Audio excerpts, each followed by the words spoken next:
الحمدللہ وحدہ والصلاۃ والسلام علی من لا نبی بعدہ۔ محترم سامعین، انجینئر محمد علی مرزا کی ایک کلپ آئی ہے جس میں انہوں نے جو ان کے خلاف دارالعلوم دیوبند سے فتویٰ آیا ہے اس فتوے پر انہوں نے گفتگو کی ہے۔ سامعین، انجینئر محمد علی مرزا کا اس فتوے کے متعلق یہ کہنا تھا کہ جی ایسے فتوے ان کے نزدیک کوئی اہمیت نہیں رکھتے، جبکہ حقیقت یہ ہے سامعین کہ اگر یہ فتویٰ ان کے نزدیک اہمیت نہ رکھتا تو یہ کبھی بھی 1 گھنٹہ 14 منٹ کی ریکارڈنگ اس فتوے کے متعلق نہ کرواتے۔ انہوں نے ریکارڈنگ کروا کر اس فتوے کے متعلق بتلا دیا کہ یہ فتویٰ اہمیت رکھتا ہے۔ ایک بات سامعین۔ دوسری بات سامعین ہے کہ انجینئر محمد علی مرزا کا اس فتوے کے متعلق کہنا تھا کہ یہ فتویٰ ان کے نزدیک کوئی اہمیت نہیں رکھتا، وہ اس وجہ سے کہ ان لوگوں نے آپس میں ایک دوسرے کے خلاف فتوے دیے ہیں۔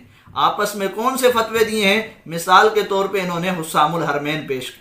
اچھا جی سامعین، اگر آپس میں ایک دوسرے کے خلاف جو فتوے دیے ہیں ان کو تو یہ صحیح کہتے ہیں، ان کو تو یہ درست اور ٹھیک کہتے ہیں، ان کو تو یہ اچھالتے ہیں اور بیان کرتے ہیں، لیکن اگر وہی لوگ ان کے خلاف فتویٰ دے تو کہتے ہیں کہ جی ایسے فتوے کی کوئی اہمیت نہیں ہے۔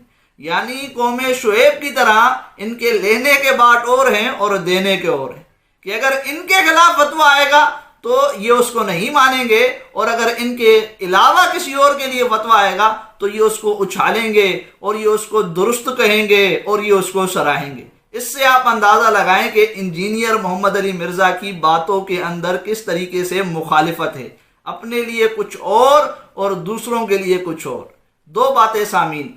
تیسری بات سامعین ہے کہ انجینئر محمد علی مرزا کے لیے یہ جو فتویٰ آیا ہے دارالعلوم دیوبند کی طرف سے کہ یہ شخص گمراہ ہے، یہ فتویٰ سامعین ہے صرف دیوبندی حضرات کا نہیں ہے، بلکہ سامعین بریلوی حضرات بھی انجینئر محمد علی مرزا کو گمراہ کہتے ہیں۔ اسی طریقے سے اہل حدیث حضرات بھی جن کو انجینئر محمد علی مرزا صحیح کہتے ہیں وہ بھی سامعین ہے ان کو گمراہ کہتے ہیں۔ تو انجینئر محمد علی مرزا کی گمراہی پر سامعین ہے امت کا اتفاق بلکہ اجماع ہے۔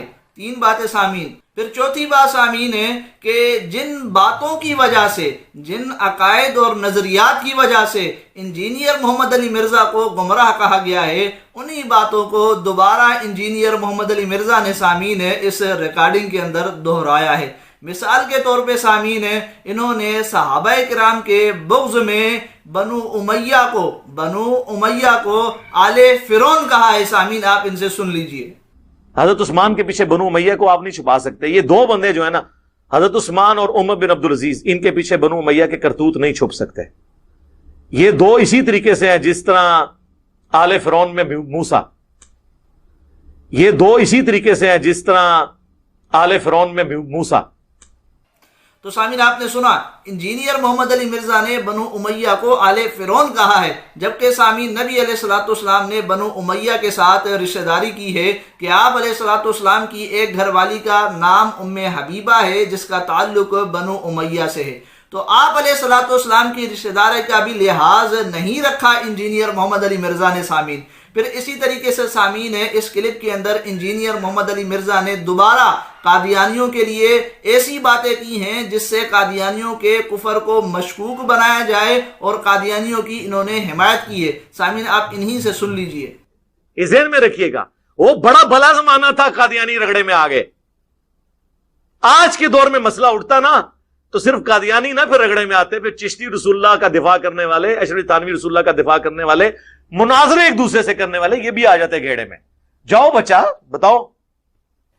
تو سامعین آپ نے سنا قادیانیوں کے متعلق انجینئر محمد علی مرزا کہتے ہیں کہ وہ رگڑے میں آ گئے، جبکہ حقیقت یہ سامعین کے قادیانی رگڑے میں نہیں آئے۔ قادیانیوں کو تو ان کے کفریہ عقائد اور نظریات کی بنا پر پاکستان کی قومی اسمبلی کے اندر متفقہ طور پر کافر قرار دیا گیا، لیکن سامعین اس کو انجینئر محمد علی مرزا کہتے ہیں کہ جی رگڑے میں آ گئے۔ تو انجینئر محمد علی مرزا نے سامعین دوبارہ وہی باتیں کی ہیں اپنی اس کلپ کے اندر، صحابہ کے متعلق، قادیانیوں کے متعلق اور دیگر باتیں کی ہیں جس کی بنا پر سامعین انجینئر محمد علی مرزا کو علماء دیوبند بھی گمراہ کہتے ہیں، اسی طریقے سے بریلوی حضرات بھی گمراہ کہتے ہیں، اسی طریقے سے سامعین اہل حدیث حضرات بھی گمراہ کہتے ہیں۔ بہرحال سامعین یہ جو فتویٰ آیا ہے وہ اسی لیے آیا ہے تاکہ عوام الناس کو انجینئر محمد علی مرزا کے فتنے سے آگاہ کیا جائے کہ یہ شخص جو ہے وہ گمراہ ہے۔